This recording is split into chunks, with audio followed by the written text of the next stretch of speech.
Chapter 35. Then God said to Jacob, Go up to Bethel and settle there, and build an altar there to God, who appeared to you when you were fleeing from your brother Esau.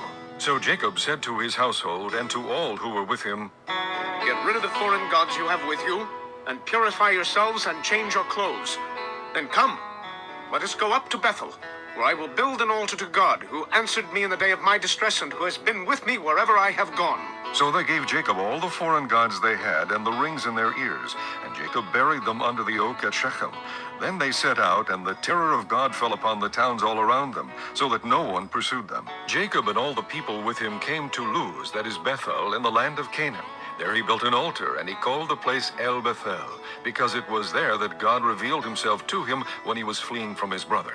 Now Deborah, Rebekah's nurse, died and was buried under the oak below Bethel, so it was named Alon Bakuth. After Jacob returned from Padan Aram, God appeared to him again and blessed him.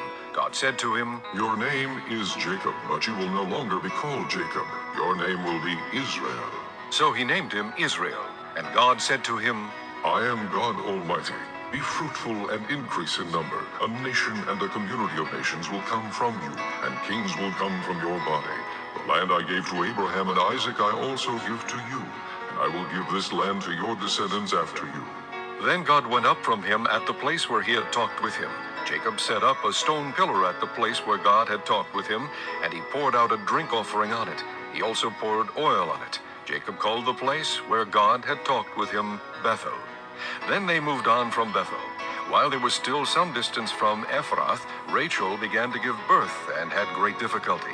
And as she was having great difficulty in childbirth, the midwife said to her, Don't be afraid, for you have another son. As she breathed her last, for she was dying, she named her son Ben-Oni.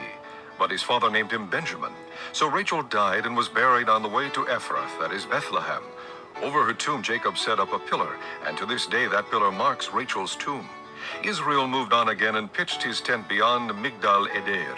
While Israel was living in that region, Reuben went in and slept with his father's concubine Bilhah, and Israel heard of it. Jacob had 12 sons, the sons of Leah, Reuben, the firstborn of Jacob, Simeon, Levi, Judah, Issachar, and Zebulun.